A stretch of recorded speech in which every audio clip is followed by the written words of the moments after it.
You're listening to the UKC Hunting Ops Podcast, celebrating hunting dog heritage, competition, and community. United Kennel Club has been the hunting dog sports home for coonhounds, beagles, retrievers, pointers, cur, feist, and more for over 125 years.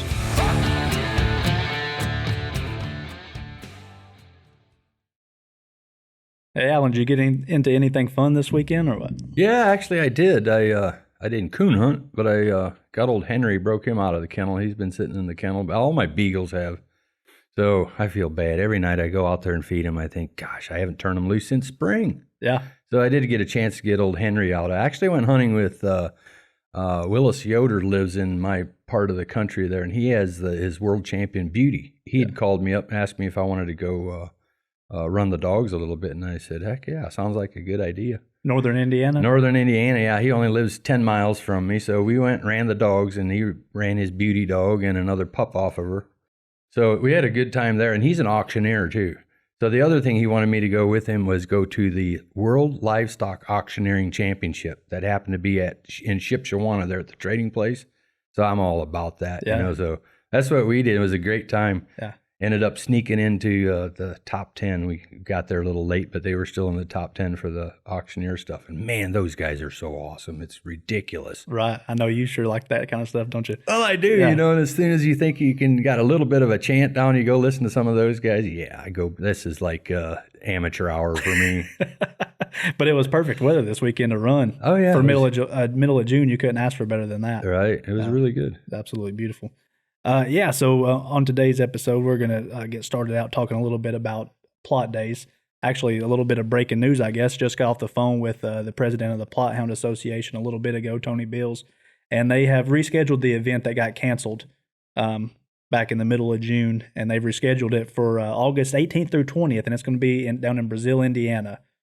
So obviously that's a hub right there off Interstate 70. It's a hub for major events, a lot of major events in that area. So, but yeah, just real quick while we had a second and people listening, just wanted to give our thoughts and prayers for the folks in central and northern Ohio for all the damages that were inflicted by the tornado and the severe winds. I know you have family living in that part of the country, right? I do. I have a brother that lives right there in town, only lives about 2.5 miles from the club, and I called him and talked to him about it. He said it's as bad as he's ever seen in his life, as far as storms, trees uprooted and everything. So it did get pretty bad. Yeah. I know we both talked the night where we heard that it happened. And when you think of tornado damage, I guess I'll oftentimes think about straight line damage, not affecting an entire area, but it sounds like that the winds were kind of widespread and were more the source of the issue, and that there's people still without power right now, which is bad stuff. A week later, there's people still without power. And like he said, it was hard to go down any road with so many trees down, cross roads and everything, it's a bad deal. And when you're making a decision to cancel an event, especially of that magnitude on short notice, that's a hard thing to do. And they were put in a rough situation, but you got to have a little bit of empathy for the people in that area who were so affected. Hunting is the last thing on those people's mind. They're just trying to survive that time. It really is. And, it's one thing to kind of, have your first thought or whatever, okay, come on, it's you got to just, you deal with things like that. And, when you're hunting, you can't control the weather. But when you really see the magnitude of what really went through there, it really puts it in perspective. They absolutely did the right thing by canceling it. Right. And we're pretty strict in our no cancellation policy. But we also use our common sense, and we know that, some of these natural disasters can have a big hindrance on an event, and it's just flat dangerous. Yeah, I guess we say cancel here. The correct terminology would be postpone. So that's right. It's still going to happen, just at a later time this year. That's right. In August, you said, right? That's right. August 18th through 20th, again in Brazil, Indiana. So hope to see you guys there. At work, the Plot Association worked hard. The folks in Indiana, I've been in touch with local clubs there that are shifting some things around. So a lot of people are working hard to make this thing happen. And the other thing, they do have an RQE, all Plot RQE on Thursday night. So that still works, keeping it in August before the deadline of September there for the World Championship. Works pretty good. It'll be one of the last RQEs of the year. Yeah. Hey, so last Coonhound episode, we talked a lot about some of our different youth programs, and in it, we talked about the Next Generation Spotlight Series a little bit. And I told you we were pretty close to finalizing that thing, and today we do have our winners. And so I think here in the first portion of this episode, we're going to talk a little bit about our winners. Just real quick, the winners here, we're gonna recognize them at Youth Nationals in Medina, Ohio, coming up July 22nd and 23rd. But for them in particular, it's going to be that Saturday, July 23rd at 11 a.m. It'll be between our bench show seminar and the bench show when there's the biggest crowd of people there gathered, and we're going to give these kids the recognition they've earned and they deserve. And just real quick, want to give another shout out to Bright Eyes for sponsoring the Next Generation Spotlight Series and Youth Nationals for that matter, and all they do for the youth of our sport. Yeah, we sure appreciate Ray for everything he does. And he builds a great light and has great service, and he sure does a lot for us and for the youth programs. Absolutely. Absolutely. Yeah, so hey, let's dive right into it. Starting out with our senior division night hunt winner is going to be someone who is a young lady down in Peru, Indiana, that is no stranger to our events, has done a lot of winning already at just 17 years old, and that's Katie Wood. She won the senior division night hunt division with 80 points overall. Of her 80 points, she had 6 cast wins with some double point wins at the Ohio State and the Kentucky State Youth Championships. An impressive young lady. And, she was in the running for the bench show title too.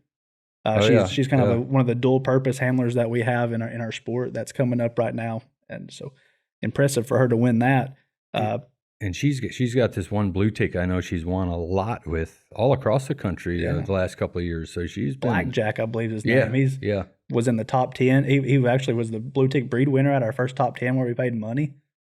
She's done a lot of winning with it. And just one of those young youth handlers that is just an exceptional handler. Incredible it's amazing, some of these kids, and she's one of those. The handling skills that they already have, crazy. Right. And I think in most of these hunts, if I'm not mistaken, she's handling plot dogs for Bill Harrell. Mm-hmm. So she's had some success with some of those dogs that he's running up and down the road and had a lot of success with. But we also have a top 5 here because I figure we might as well give some shout out to some other youth that are participating in these night hunts. Second place was Cooper Watley out in Arkansas. Cooper, he's an impressive young man. I had a chance to talk to him a couple times and actually just saw him in English Days a couple weeks ago. He was there competing with the grown-ups, had a cast win there, got his dog qualified for the world there. So I had a little conversation with him and his mom about getting all entered up in that. So hopefully he makes some waves in the World Championship coming up. And then I think we had a few of them that may have aged out during the year. Judd Koshko in Missouri, who was our senior division national champion at Youth Nationals this past year. Clayton Stanley over in West Virginia, who had 40 points, and then Jennifer Starcher in Ohio, who had 40 points. And I believe they all aged out during it, but they were able to accumulate some points to keep them in the running there at the end. Yeah, that's really some tough competition there. You mentioned Judd Koshko there in Missouri. He's been handling dogs with for a long time, and he's tough. Yeah, he's tough. I believe it's safe to say that all of these youth are now competing in regular cast just as much as youth cast now, and seeing their names pop up more and more. So they're going to have a big impact on night hunts in the future. Yeah. Junior division night hunt winner is Colton Rorvik of Peru, Indiana. He's a 10-year-old, and he won the night hunt division with 40 points. He actually got 3rd place overall in our junior division at Youth Nationals this past year in Miami, Oklahoma. Miami. I don't want to get in trouble for that. And then also had a cast win at the Indiana State Youth Championship just here recently that tied over the win for him. So Colton. Yeah, Colton Rorvik. He comes from a family of coon hunters. The Elburns are his grandparents, Curtis and Kathy Elburn. I know him well. I've known him for a long time. What's interesting here with he actually hunted a treeing walker for the most part. Colton does, but he kind of comes from a family of redbone hunters. His grandpa Curtis, he hunted redbone and showed a lot of dogs, and same with his mom Nikki and Andy.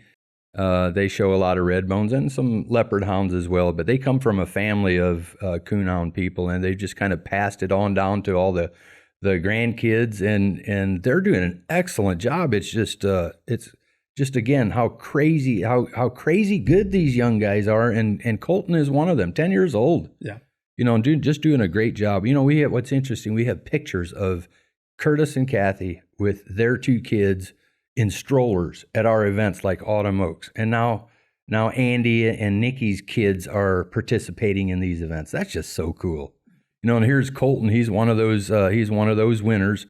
And I'm sure Curtis is pretty proud of his grandson. He had 2 daughters, And now he's got a grandson that's winning in the hunts, and I'm sure he's a proud grandfather. Absolutely, he is. Got Colton and the whole group of Elburns. Yeah, they're a good group of kids, and they're all competing nationally. Yeah. At the youth nationals, they're going to be there this year. I know in Medina, they're going to be competing. You're going to have to beat them to win the whole thing because there's going to be some tough competition. Yeah, there. and he's pretty proud of that little Walker Jip he's got. He got that dog less than a year ago. I want to say last August, I think it was. I don't have all the details, but I think it was around so close to a year ago. Yeah. He got this little female, put a lot of the wins on her, got her qualified for the TOC. Yeah. And he did really exceptionally well with her. And he actually just recently finished her to grand. In May, I think he granted her out. Yeah, actually, I saw his mom, Nikki, at the Premier Nationals just here a week or two ago and talked to her about him granting it out. And he was sure proud of that, she said. And he should be. He's 10 years old, and that's pretty impressive. Obviously, he racked up a lot of wins. And that's a good little dog. I've never hunted with this dog, but I've looked into her pedigree a little bit, and she's got a loaded pedigree. Right. Her bottom side, I don't know a whole lot about her bottom side. It goes back to that Mill Creek Magic dog of Sam Salyers on the bottom side. But the top side is the one I'm most familiar with. Dick Brothers is the breeder of this dog, and it's off of Charlie Creek Mike's first litter. His little dog is. And it was kind of interesting because he can say she's a half-sister to the TOC champion, Big Bad Butch. You know? So yeah, he's got a nice, good-bred little female in Hannah. And the other thing I'll mention that when I looked back into it, saw she was off of Mike is off a dog named Charlie Creek Edge. And I remember the first hunt Edge was ever put in was there at our club.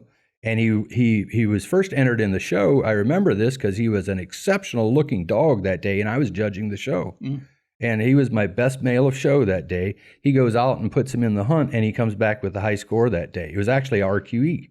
That was his first win there. And that's, so just nice dogs. And then going back to the Clay, Edge was off of Clay, knew him very well too, just a tough hound. And then Clay was off of the world champion Charlie Creek Terra. Yeah. So this little Hannah dog he's hunting, she's no accident. And good for him. He's got a nice little dog there. Absolutely. And he did good with her. Well, I guess that kind of segues us into our junior division bench show champion from Peru, Indiana, 10-year-old Colton Rorvik. Yeah. Won night hunt and the bench show. Impressive for that young guy. How incredible is that? Wins the hunt and the show division both. You said, is that the first time you can remember? You've been here since the inception. That's the first time you remember someone winning both? That's the first time right there to win both the hunt and the show. So outstanding job and congratulations to Colton. He comes from a whole family of good handlers, great teacher. His older sister, Morgan, has won a whole lot and is also just an incredible handler, as are his mom, and Andy, his aunt Andy. And actually, Andy is judging for us at Autumn Oaks this year. That's right. So unfortunately, that kind of puts him and his family out for Autumn Oaks. But just congratulations to Colton on that. In the hunt, in the junior division there, I'll let you cover that. You've got all the notes here. I have it here. Yeah, so I'll just say in the show, obviously he had 150 points, so it was a little bit bigger of a cushion than the show. His show was actually, or the hunt division was actually pretty tight. He won it with 40 points, and there was six other youth that were tied with 30 points. And I'm just going to run through them because they deserve some recognition as well for being competitive in the race. We got Tristan Arrington in West Virginia, Brody Bailey in North Carolina, Jason Bigley in Missouri, Josie Bletcher in Nebraska, Caden Finn in Illinois, and Libby Lancaster in Nebraska make up the six that tied for second place in the junior night hunt division. 6 of them tied for second. Yeah, so pretty evenly killed there in that division. But getting back to the night hunt here, Colton, he actually, like I said, racked up 150 points, which is pretty impressive. He had category wins at 9 different events, including some pretty major events: Youth Nationals, the Kentucky State Youth, Tennessee State Youth, and Indiana State Youth. So he was competing against some top dogs at those, I'm sure, because those are double points events, and there's a lot of people running. To talk real quick about the bench show junior division, it was really competitive. 150 points that Colton had, that's pretty impressive. You're thinking, 9-10 category wins probably. Jordan Brooks was second from Virginia, 120 points.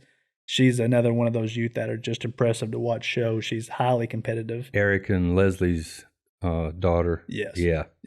Both of those, Jordan and Jacob, are both very respectful and very good They have really good showmanship, and I'm sure that they'll be at Youth Nationals again this year competing.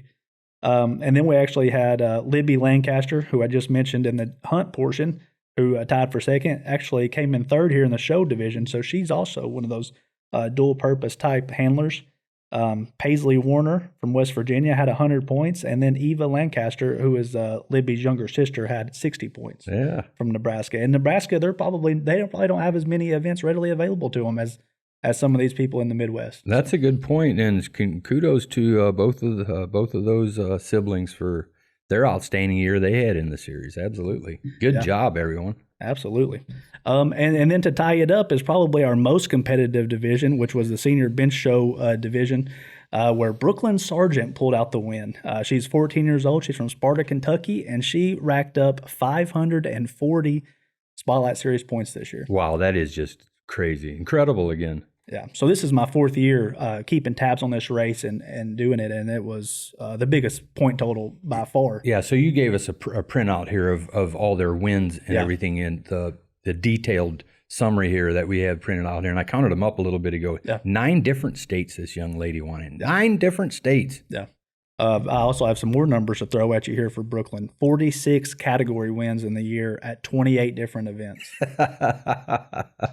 And I say we've created a monster here, haven't we? That's what we keep tab of. Yeah. In some of those events, she has 3 or 4 category wins, and we're not counting a couple of those because the cap is 2 per event. Yeah. So she's hauling multiple dogs. By the cap, explain that cap. Well, yeah. So we've put a cap on these youth events where only 2 category wins count towards the standings. Yeah. So basically it's just to keep one kid from loading up on dogs and just racking up a ton of points at one event. Yeah. So we talked a little bit about that in the last episode, but it was implemented just to make a more fair standings, and I think it did its job here. But man, let me just list off some of the major events that she was able to accumulate points at this year.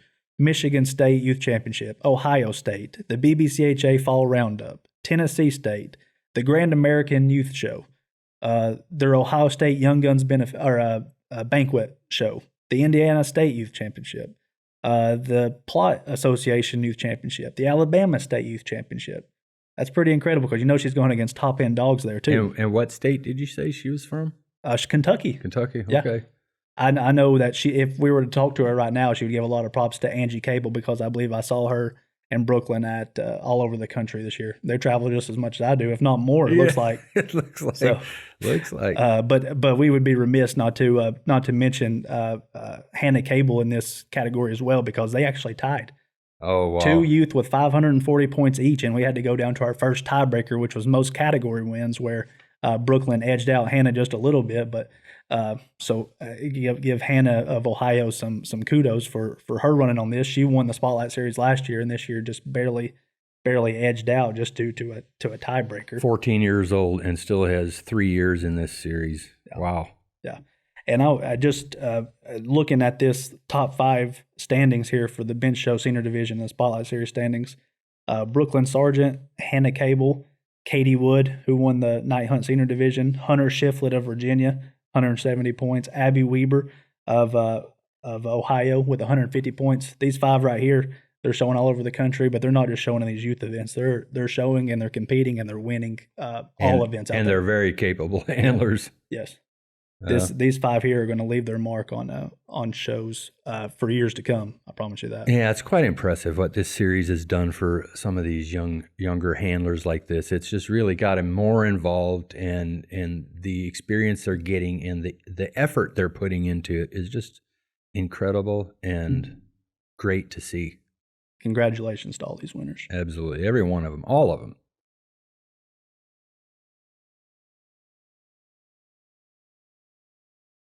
Yeah, I guess it's time to shift a little bit to the Coonhound World Championship. Already gearing up and getting ready. I know we've had some meetings already about it, and folks, opportunities to get qualified are kind of coming to an end here. We're getting close to the end of, or getting close to the last few months here, and just for anybody who's listening who doesn't know how to participate in our World Championship, it's pretty easy. We have regional qualifying events all over the country from January to the end of August, and to get qualified for the World Championship, all you have to do is take your dog out there and compete and get either be a plus point cast winner in the hunt or one of the 6 category winners in the show to to get qualified, and then we'll send you some goodies to get you entered up. But today I figure is a good time to talk about some of our finals location and some of our zone locations. Yeah. Starting out with the finals location, we're going to West Tennessee. First time we've ever been to West Tennessee in Dyersburg, Tennessee, at the Dyer County Fairgrounds there. Been to Tennessee a couple other times before, only a couple times. His first World Championship was in 1978, so this will be number 3 since then for us being in Tennessee. But yeah. Looking forward to it. Absolutely. We stopped there, 2 years ago already. It was the first time we went down there. You and I went down there and looked at the area, talked to a couple of the guys around the area. It was on the way to Winter Classic in 2020. There you go. We swung by Dyersburg. It wasn't very far off our way on the way down there, and we stopped in and saw the venue and everything around. And as flat as this table. It is. It is. And talking to some of the local guys there, like some of the presidents of that club, like Chad Smith and Corey Jeffries, that a lot of times that area can be water. Yeah. Water is a big deal there, close to the Mississippi River. Just right off the River. Mississippi, right there. Very close. But after a summer and getting into September is about the prime time. They tell me whenever the water's kind of dried up and they have them big river bottoms to hunt, and it's just prime coon hunting territory. I think people, when you say you're hunting in Tennessee, people think mountains, and that's not the case. It's in West Tennessee, it's as flat as a pancake. Totally the opposite of that. You won't hardly see anything even slightly rolling there. That's right. Flat.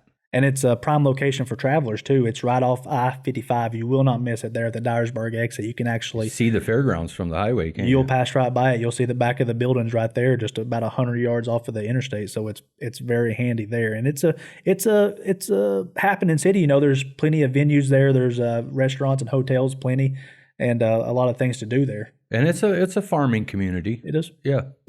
Absolutely. And there's some great hunting there. I can't say that enough. So and the World Finals this year is going to be September 22nd through 24th. Obviously, the zones are the weekend before that. So we can. Yeah, always the easiest way for me to remember what happens there is Autumn Oaks is always on Labor Day weekend. Yep. And then we have a weekend in between. And then we have the zones. And then after the weekend after that is the finals. That's right. So you have Autumn Oaks, nothing, and then the zones and the finals. Makes for a fun September. Yeah, it makes for a busy September. Yeah. You blink your eyes. I don't know whose idea it was to put Autumn Oaks and the World Championship that close together, because you and I both know those are two major events that we have to, before we even go into Autumn Oaks, we have to be done with the administration end of the World Championship. Yeah. If you don't, I learned that pretty quickly. Yeah. If you don't, you're going to be behind the 8 ball. Yeah, that's after right. Autumn Oaks. That's right. And you mentioned the World Finals have been in Tennessee 3 other times besides this one. 91 in Murfreesboro, 2006 in Springfield, and 2009 in Rogersville. And I've thought it might be kind of fun for the listeners to talk a little bit about those World Championships. Obviously, you weren't here in 91 when it was in Murfreesboro, back when Nelson's Radar won that event. Yeah. But I know you were just pretty new here at working at UKC when the 2006 World Finals rolled around in Springfield, yeah. Right? Yeah, 91, that is kind of the time period when I first started competition hunting. Actually, my first night hunting was in 89. So Eddie Parker won the World Hunt with Nelson's Radar. So Eddie Parker was a name I always kind of recognized, but he's the one that handled Radar there in 91 in Murfreesboro. Yeah. But yeah, in 06 in Springfield, that was my second World Hunt here at UKC. So we were at an armory just outside of town was the venue there. But Springfield is very rolling. It's not as hilly as, some places in Tennessee or whatever, but it's very rolling, and we had some excellent hunts there that weekend. Yeah. So you say it was your second year. Did you have a part in putting it there in Springfield? Yeah. Yep, I did. I got everything set up. That was it would have been my second one that I organized to get set up, and I learned a little bit of a lesson there that I've always taken with me, and I'll just leave it at that. But I guess just in short, you always want to make sure you have all your I's dotted and your T's crossed when it comes to agreements and things like that. It just saves you a whole lot. And I learned that here. It wasn't a big deal, but kind of advertised some things before we had all our I's dotted, and I'll remember that. But those are how those are the experiences you learn from. But anyways, a lot of good things from Springfield. Terry Johnson was my go-to guy there at the club, and they just did an excellent job with it. And I got to know Terry, right from the first year I started working here, and he was great to work with. And yeah, we had some good hunts there. And the one thing that I do remember about that is we had 4 females in the final cast. Yep. We had the quick dog out of Iowa, the Felderman's quick dog, Yep. Who obviously ended up winning it.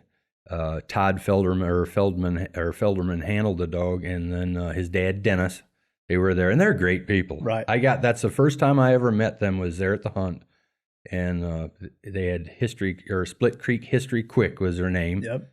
She was actually a single registered dog, but after that I got up to Iowa. One time through my travels, stopped there and hunted with them a night or two. But they're just some great guys. But the other thing was another female was Insane Jane. Just won it the year prior. She just won the World Hunt in 2005, the year prior. She had changed ownerships. Jess Dickerson and Mr. Myers had bought Jane after the 2005 World Hunt. They got her back in there at Springfield again, had her in the final cast, and just reading the play-by-plays. Yeah, there was a coon tree in contest, right? It was, absolutely was. Yeah, and right out of the gate, and those 2 females were Quick and Jane. They were neck and neck there to begin with. Another female was a blue tick, Sailing Sadie, Mark Vandeventer, who we all know, a blue tick guy here in Illinois, and then a redbone female out of Arkansas named Jackpot Jackie. She kind of made a name for herself in those years, too, and it was handled by Mike Wright there. But, yeah, so 4 females in the final cast. You don't see that very often. I'd have to go back and look, but I don't know if I would think that may have happened before 4 females, but I guarantee it didn't happen very many times if it did. So that was kind of unique to that World Hunt. Absolutely. And then fast forward or did you have any more thoughts on 2006? Well, yeah, that was an awesome. I was out on the hunt on that. Yeah. It was just it was an awesome hunt. I remember a lot about it, and it was really, really neck and neck for the whole hunt between Quick and Jane. And in the end, Quick prevailed and went on to win the World Championship. But I just remember Mr. Myers was handling Jane, and as soon as that hunt as soon as it was over, I just always remembered how Mr. Myers was the first one over there to shake his hand. Yeah, just great sportsmanship, from that guy. He's just such an outstanding guy too. But yeah, that was my second World Hunt. And Springfield, I've never hunted there very much. What kind of terrain was? You said it was a little bit rolling hills, but was it any agriculture around? Oh yeah, a lot of agriculture and a lot of timber, both. Yeah. But a lot of it was just rolling. We didn't have a lot of steep hills or anything like that. But I remember the dogs really moved around a lot that night. Yeah. And yeah. So 2 Walker females and a blue tick and a redbone. I have been to this next place personally, Rogersville, Tennessee, and I know that there's more than rolling hills there in that area. That is more than rolling. Yeah. Yes. I still have one of my buddies that I went to the NASCAR race with last summer, and he brought that up. Terry Coulter said, "Man, I hope you're never going back there again." That's a great club. Yeah, that's an awesome club. It is, absolutely. And they were one of the top clubs at that time in the state. And still are. Yeah, still are. Yep. Ron Stroud, was he in power? Or was he still the president back then? He was. Ron was, and what they do there is so different. When I first went there to check it out, I was amazed by how hard they work. Yep. To have raccoons there to score. Absolutely. They do a lot of conservation work, and it's why they had all these entries at their clubs, and they've just been a top club for a long time. Forget for somebody who comes from the flat country in Indiana to go there, it almost seems like, wow, this is crazy, but man, they get the entries out there. And we've had the zones there several times, but the facility we selected there was like a music park. And it was so nice. It had, had all the little spaces where you can park your RV into, plug-ins and everything. It was really neat the way it was set up. Some local guy owned it. There was a privately owned deal. And it had a big open pavilion, a huge open pavilion set up high up on the hill. And I just remember being up there on the first day of set up there. It had a big stage on the one end, but just the air flowing through that whole building. Man, it was so nice. Yeah. Loved it. I don't remember the guy's name that owned it. He was a little guy, an older guy. I'd say he was probably in his early 70s at the time. He was walking around there all smiles those first couple days. But but there's several things from that hunt that I remember a lot. One was on Saturday, So you got to remember, everything's it's an open pavilion building, but a monsoon came on Saturday. I don't remember. We had the bench show there, and I don't remember if it was before or after or during the bench show. For some reason, I want to say it started before the bench show, but it rained crazy. But anyways, after the show that night, we're kind of wrapping things up, getting some whatever we're doing there. Somebody yells at me, says, "Hey, there's a car on fire out here." And look out there, they're smoking, and it's coming from our UKC RV. Oh man, we had this. You put that thing to work, driving it up and down the mountains, or what? Well, we had this silver-looking Sprinter RV that we used, and we drove out there. And I ran out there and ran inside, and what had happened is I had been out there and made me a sandwich in the microwave. The microwave sits right underneath the kitchen or underneath the sink. And this thing was fairly new still. We never used the microwave before. No, yeah, it made me a sandwich and had never used it. But anyways, as it turned out, when I was making my sandwich, I bumped against the starter or the numbers or, the timer of the microwave and somehow hit the start button with my knee, unbeknownst to me. And the styrofoam was still inside the microwave. We never used it. Yeah. This thing heated up. We had a fire going in there. Oh, man, I felt terrible. That's one way to break it in. Yeah. The other thing I remember about that, up on the stage, they had these big rocking chairs. It was just a relaxing place to sit up there, and just the way it was positioned, this building was positioned on top of the hill and everything. Yeah. The breeze just blowing through there a little bit, and it was still warm, but it felt good, and it was. You did your Final Cast interviews up there, right? Did, yeah. Still have pictures in the magazine that we looked at. Yeah. That makes for an awesome backdrop. Yeah.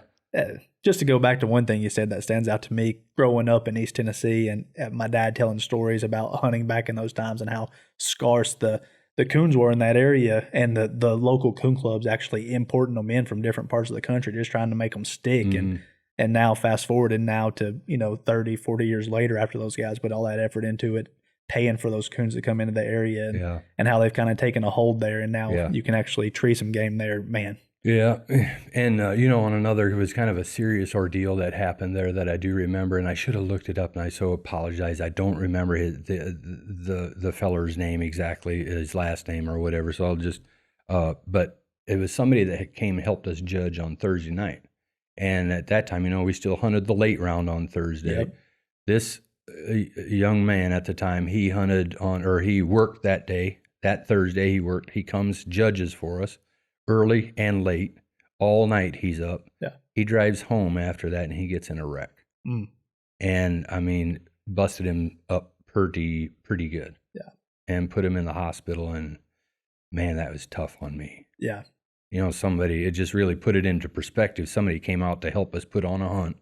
Worked all night, worked all day, and then come to help us basically voluntary. Obviously, we paid him some, but not, for not what they would have made at a job. But anyways, he ends up in the hospital with his spine in bad shape. Yeah. I ended up going out on Friday. I went to the hospital and went out and met up with him. But man, that always stuck with me. Yeah. I think anybody who's hunted any amount knows how dangerous it can be some nights when you work all day, hunt all night, and how dangerous it is getting behind the wheel sometimes. And it is. Unfortunately, stuff like that does happen. Yeah, it kind of played on me for a while. It was just somebody helping us like that, and then this happened. I felt so terrible for him, of course, and his family. But the good thing is he pulled through it, and everything's fine. Absolutely, that's great to hear. Mm-hmm. Kind of shifting gears a little bit back to that 2009 finals. That was the year Big D won. That's a dog that's kind of made a real big name for itself, not only winning major events, but in the breeding pen, and some of the lines of dogs that are relevant today are out of Big D. Yeah, that's right. He's a big old white dog. The first thing you notice if you ever saw the dog, he was a monster of a dog. I'd say monster. He probably weighed a good 80, 85 pounds, probably, maybe something like that. Just big white dog.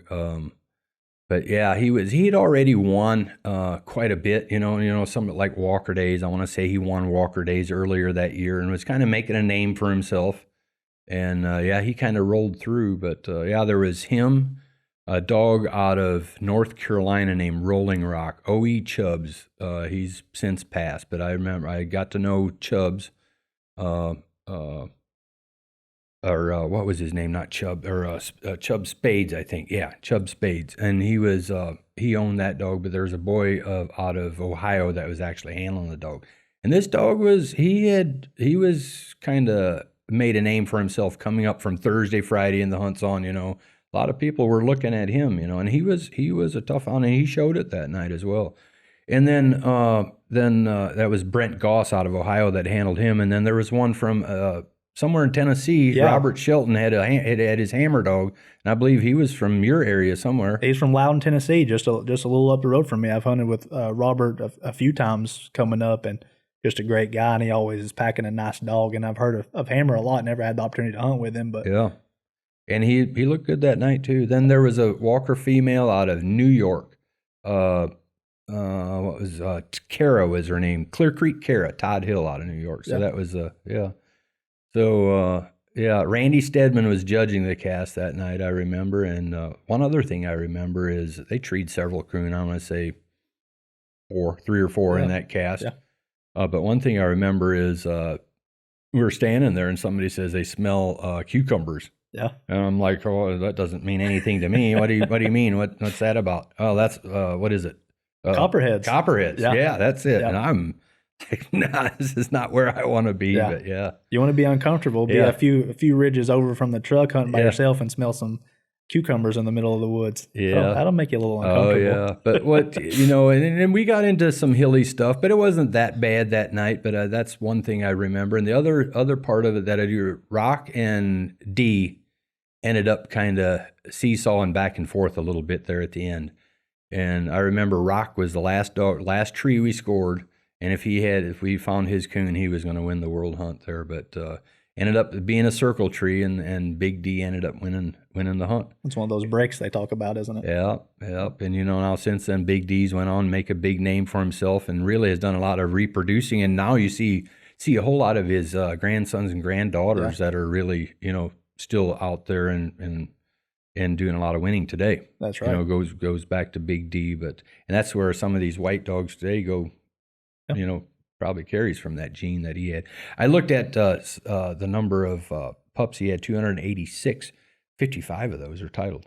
It's a pretty good percentage. It is pretty good. Absolutely. Yep, sure is. He was a nice hound. Yeah. One final thought about the finals being in Tennessee, because you see some stuff about keeping it in high coon populations. I went through the 06 and 09 magazines just to look at the amount of dead casts. 58 of the 64 casts scored on coons, or had a plus point cast winner. The other ones may have, obviously I don't have the scorecards, I may have scored on coons, but just to have a winner. But that just shows you coon dogs are going to treat raccoons wherever they are. Yeah, and they're going to get some good, you get some of the best dogs in the country there, they're going to treat raccoons. Yeah, and we're going to be working with Chad Smith and several of the other guys there, and I'm very confident they're going to do a good job. They're taking it very seriously, and they're going to put in the effort. Joe Lewis is from down there in that area, older guy, but I just talked to him on the phone the other day, and he mentioned it again. He says they're going to be ready for it. And he's wanting to guide that final cast. He says he has a honey hole. That's what he says. Yeah, we'll see what they come up with, but there'll be some coons scored that week. Yeah. So let's get into our zone locations a little bit. Good. So like we said, zones will be the September 16th and 17th. These are pre-entry, so you qualify for the world, you're going to have to get your entry in. Zone 1 this year is going to be in Brooklyn, Wisconsin. Yeah, you printed off this form here again with all the locations, the map and everything. Man, geographically, you look at that is set very well. Nobody should have more than a 3-4 hour drive. Yeah. Which is good with only 7 of them being out there. But Brooklyn, Wisconsin, Pecatonica River Valley Coon Hunters is hosting that over at the Brooklyn Sportsman's Club. I don't know a ton about that area, but I do know they hosted a zone back in 2019 and had some good scores come out of there. Zone 2 is going to be in Mercer, Pennsylvania. That's kind of a new place. Obviously, we've had zone. I looked back at some of our records since 2000. Pennsylvania has hosted 10 different zones, but this is the first time that the Mercer. It's been in Mercer up in the northwest Pennsylvania area. there at the Mercer County Fairgrounds. That's an area that you kind of thought would be a good place for this. Have you been in that area before? Or I have close around the area. We've had our youth nationals up there in, I forget the name of the town now, Flat Rock, or right around Slippery Rock. Okay. Close to Slippery Rock. So it's not that far from there, but it's a good area where we've had some good, strong club support here, for a long time. And that's a big deal to us. Yeah. We want to, for these zones, we want to get clubs that have strong club support and able to put dogs in the woods. Zone 3 is one, Portland, Indiana, that's hosted a ton of major events over the years. That's Limberlost Coonhunters Club, and they're going to have it there at the Lions Club Civic Center in town. And they'll do a great job. That's the same club that is one of our Automoke satellite clubs that's going to run that. Matt Lingo and those, they'll do a great job with that. That's right. They've held the World Hunt, they've held zones there, they've held breed day events, and absolutely they'll do a good job with that. That'll be a good place. Absolutely. And let's see, Zone 4, Palmyra, Missouri, another place that has hosted zones and world finals before there at the Marion County Fairgrounds. Marion County Coonhunters are hosting that event at the Palmyra Fairgrounds, actually, up in northeast Missouri. Yeah, that's a fairgrounds I'm fairly familiar with back from before I worked here at UKC. I went out there to a couple zones out there, and just both times, there's twice I went out there, and then they had the finals there. Yep. But the zones are the ones I went out to, and we always camped out there at those fairgrounds. And at that time, I was hunting a walker dog for somebody else. And I went out there with the owner and his boy. His boy was a little bit younger than me, but the old man would be sleeping, and we'd be up early in the morning, and we wanted to do something. There's a tennis court right on the backside of the fairgrounds there. So we went up to Walmart, he and I. Jason Peters is who it was. And hello, Jason. He knows what I'm about to say. Oh, boy. So we're both green at playing tennis, but we needed something, Yeah. So we go up there, buy us some tennis rackets at Walmart, some balls or whatever, and go over there, and we're whacking some balls around. And this lady shows up, just kind of a small little lady in this little short skirt or whatever, older lady. I'm not going to say she's probably... To me, she looked like she was, close to 60, maybe upper 50s or whatever. And she's saying her partner isn't showing up, but she asked if she could play with us. We're like, sure, what's this little lady? Let me tell you, she smoked us. We played with her that first year, and then she kind of gave us. Turns out she was a high school tennis coach. Yeah. Oh, there we go. Yeah. I'm sure Jason held the duo back, right? Was he the weak link? Yeah, he would. Yeah, he wouldn't even play after a little bit. But I did. And the next year we took our rackets back out there again. It was there 2 years in a row, and she shows up again. She remembered our names and everything. We played a little bit again, but I want to say that may be the only time I've ever played tennis. But that was there. Hey, one interesting thing that you said there before the story was you had to go over to Palmyra, Missouri for the zones. Living in northern Indiana probably didn't make a lot of sense for you, Wise, but that was back whenever you were designated a zone. Is that right? That is. The zone you went to was based on the address of the dog, where the dog was registered. Right. So we were in like Zone 2. Yeah. Zone 2 was in Palmyra that year. Just an example of it. And so we had to go there. And then you said there was probably one in like Michigan or something that you had to buy. Yeah, well, it wasn't like that one. It was, I want to say it was the year before I came to work here. So that would have been 2003. Zone 2 again, our zones were in Marshalltown, Iowa. Yeah. Zone 2 was. Zone 1 was in Bellevue, Michigan. Oh, wow. I live right on the Indiana-Michigan line. And, driving an hour or less, a little bit less than an hour versus, 8-9 hours out to Iowa, I just thought, wow. And that was one of your first changes when you got here, right? It was the very first change I made as far as a significant change, changed it to prorate it and based on the, all the numbers and then basically what we have today. Yeah. And you choose where you go. And I think that's what very much appreciated. Before that, they had 5 zones, and they took 20 dogs out of each zones to make 100 dogs to go to the finals. A great idea. Yeah. Good idea. I really feel like the hunters like this change better than that. Yeah. Yeah. So Zone 5, Pilot Mountain, North Carolina. That's up close to the Virginia line and up in northern North Carolina. Obviously, North Carolina is a state that's hosted a lot of zones in the past 20 years or so.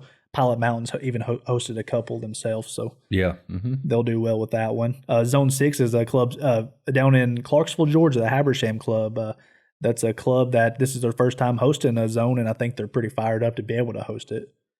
Some good guys there, the Kastners and some of the others in that area they are close to the Elberton Club where we have some major events, but it'll be their own. It'll be a little bit different, I'd say. About an hour north of there, close to South Carolina and Tennessee lines. So convenient for those guys. You've talked with those guys more than I have, but just in talking, in general or whatever, a couple of phone calls, I've talked to a few of them from down there, and they're going to do a good job. Absolutely. Good place to have it.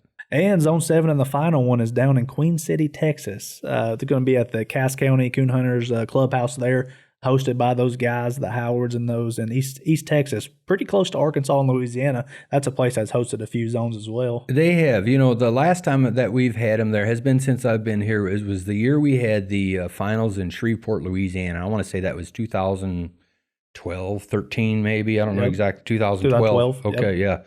Yeah. They held the zone there that year, and they had over 200 dogs that hunted out of the Queen City Club that year. So yeah, they can handle a bunch of dogs, and obviously the club they don't have the numbers they did back then, maybe, and probably don't have the membership, but that's a good place as well. I would actually expect them to have a pretty decent entry there with the finals being in West Tennessee, down there close to them. Yeah.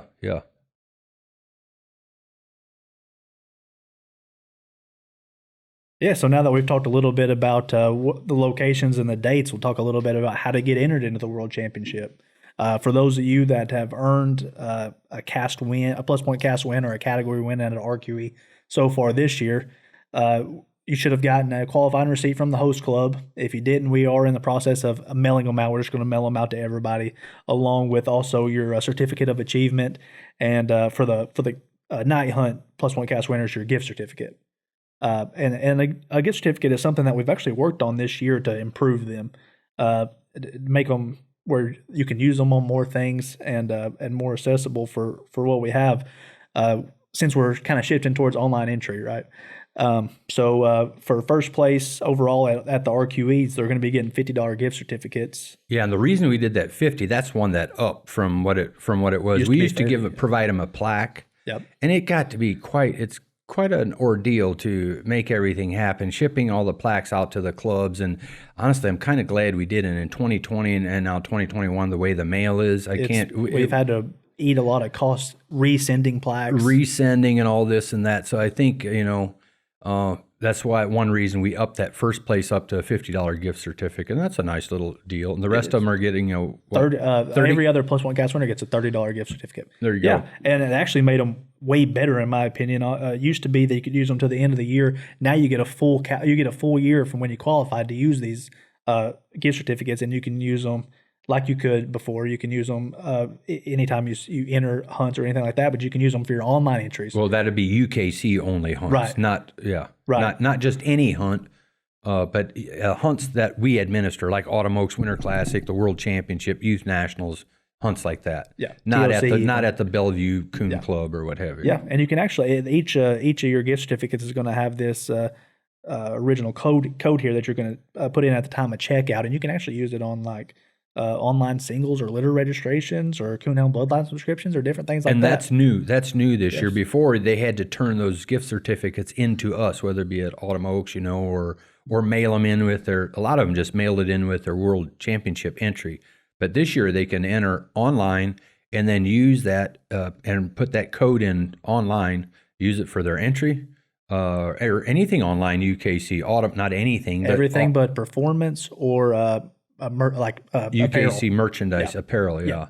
So litter registration, online litters, or they can send it in with their papers or anything like that, or do it online like that. So redeem them. That's absolutely right. And it took a little bit of programming, and then admittedly that's why there's a little bit of delay getting them to you. But now they're out and hitting the mail, and you'll have them to get entered up, and we still got plenty of time here before the deadline to enter, which is going to be Saturday, September 3rd, the Saturday before Labor Day, as usual. Yeah, and that's kind of done on purpose at Autumn Oaks, so people can turn their bench show or night hunt World Championship entry in to us at Autumn Oaks. On Saturday is the deadline.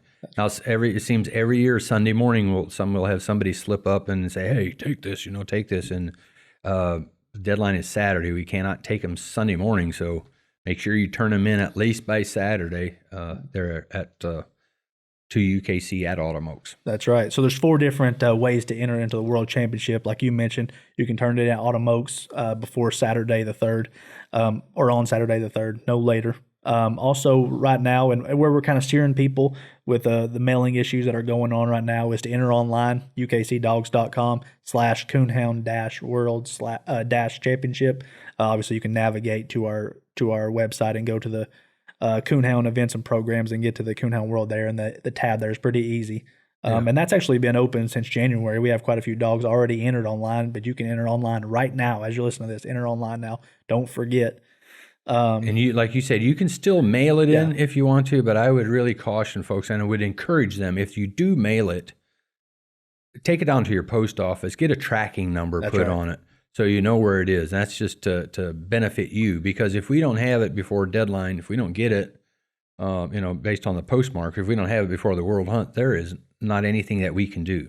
That's right. So it'll be worth it for you to take it to the post office, get a tracking number on it, and if you do mail it in plenty enough time. And that's right. And follow the instructions there on the qualifying receipt to put on the outside of the envelope for the World Championship. That way it gets sorted and comes to us in the correct department. It doesn't get mixed up in other departments' mails. That's a really good point, because we do get that quite a bit if it gets put in with other registration work. When we say registration work, we're talking about like dog papers and things like that. They send in their puppy papers along with their World Champion thing. That's not a good way to do it. They're better served to have it separate, because the World Championship item comes to our department in hunting ops. Yeah. So, And if you're having any issues at all, give us a call in the office. We'll be glad to enter you online. Same way you would do it. We can surely do that. We do it a bunch every year, and I enjoy that. Yeah. But like we said, time's kind of running out on getting qualified. So if you're going to get qualified, you have to the end of August. There's a few RQEs left, so get your dogs out there and get competing. Hey, one thing I'd just like to mention really quickly having to do with the World Championship. We do pay $25,000 for the World Night Hunt, $10,000 to the winner. Second gets $3,500, $25,000 for third. Fourth is $1,500. Fourth, fifth, actually through what do we have here? Through seventh, $1,500. Eighth, ninth, and 10th get $1,000 of that. So there's a little bit of money there to win. And a lot of other good prizes too. Absolutely, yeah. Especially with some of our partners and sponsors coming on. Absolutely, yeah. So get your dogs qualified before while you still can, and we'll hope to see you in Dyersburg. The World Championship it's still the one that gives me butterflies of our events, going there to the World Finals in Dyersburg. It's going to be a great time. It is. Have a nice little facility there too, so folks are going to enjoy it. Absolutely. Yeah, so now I guess we're to the part of the podcast where we're going to talk a little bit about rules. Okay. I think we foreshadowed this one a little bit in our last Coonhound episode, that we were going to talk about this rule that is often misapplied or misunderstood, I believe, and that's tree in but not declared treed, and also how to score dogs coming in before or after a judge arrives. One that we get a bunch of questions on, and I think there's a bunch of misapplications out there. So I think this is a good venue for us to get it set straight. So first we're going to talk about, what do you do if you're in a cast, you make it to a dog's tree that's declared treed, you handled the dog, and a dog comes in after the judge has arrived. Okay, there's one rule that applies to dogs that come in after the judge arrives. One and one rule only. That one rule tells you what to do, and that is Rule 5B. And it's one that I have hit home. I try to hit it home to whenever I can at youth nationals when I'm talking to kids or anything like that. 5B. 5B, 5B, 5B. He's actually got it tattooed on his shoulder. Rule 5B. I'm going to. 5B applies to any dog that comes in after the judge arrives. And it reads, no dog to receive minus points for coming into tree after judge arrives unless a coon is seen and the dog's tree and are awarded plus points. Okay, 5B falls under circle and deleted points. In this case, 5A, B are circle points. So that 5A is circle points. And read that again, unless. Unless a coon is seen. It's circled, unless a coon is seen. So that tells you what to do with their strike points. It goes on to say that then in that case, if a coon is seen for this dog in question that came in after the judge arrives, his strike points are going to get minus. Otherwise, they're just simply going to get circled like every other dog or even if the tree is minus, they're going to get circle points. it doesn't matter. Now we're talking about a dog that came in after the judge Do arrives. not get it confused with a dog that's there when you got there. We're talking about a dog that comes in after the judge has arrived. That's right. So if a tree is minused, if it's circled, or even if off game is seen, Dog's going to get circled. Yep. If a raccoon is seen, only then are you going to minus that dog's strike points. Rule 5B, highlighted in your rule book now. And I remember when I first started hunting and learning the rules, that was I felt like one of the last things that I had a little bit of trouble with, and it's understandable. It is. How do you score the dog that is there when you get there versus the dog that comes in after? And I finally figured out that it's 5B. If I can remember, for dogs that come in after the judge arrives, if I can remember 5B, that helped me with how to score it otherwise. That's right. And it's one I had trouble with too, because it doesn't make sense to me in my mind but I know it's kind of an older type rule, right? Mm-hmm. That has to do with when you're in there beating and banging and squalling and pulling dogs into the tree after the fact. It is. The original intent was to not, exactly that. You used to have the squalling rule, right? Squalling, and they felt that, that entices dogs to come in, and they didn't want to penalize dogs for that. When you're there making all the racket and this and that. And the only time you would is if there was, in fact, a coon there. Is the only time they would get penalized. Yep. So that's how 5B works. Yeah. Now, I assume you're going to talk about a dog that's there before the judge arrives, which we consider treeing but not declared treed, right? Mm-hmm. So I guess the first thing we're going to do is just define what that means, treeing but not declared treed. And in my notes here, I have the dog's at the tree, showing tree to the satisfaction of the judge, but is not declared treed. Obviously, what is a dog? So what do you do for a dog that's at the tree but not treeing? Is that something that you can speak on a little bit? Whether if the dog's just milling around and you're judging a cast there, you get in there and the dog's, do you instruct the handler to handle the dog or? Yeah, it all depends what the dog is doing. And the dog will tell you what it's doing. Right. And as a judge, you kind of look at that, and I think I use that a lot. Hey, the dog. If you know dogs, have the experience. The dog will tell you what it's doing. Is it showing you treed? Our rules don't require a dog to be standing on the tree or looking up the tree or whatever. It has to be showing treed to the satisfaction of the judge.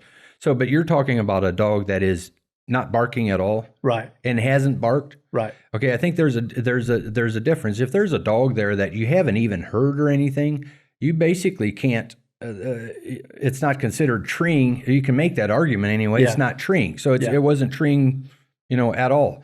But now, if we heard this dog treeing before we got there, just because it's not barking when we got there, that's not going to fly for me. So it's still considered treeing. Using your common sense as a judge and your experience as a houndsman comes into play in this rule. It does. It often does. It really does. It really does. But how to score this dog? Let's say the dog is in fact treeing. The difference is between versus a dog that we talked about that comes in after you've arrived. We're not talking about the dog that was there when we got there, but not declared treed. Yep. So we call this guy a dog treeing, but not declared treed. Right.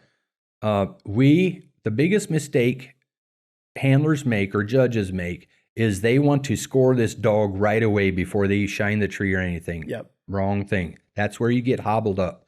You don't know how to score this dog until you've scored the tree.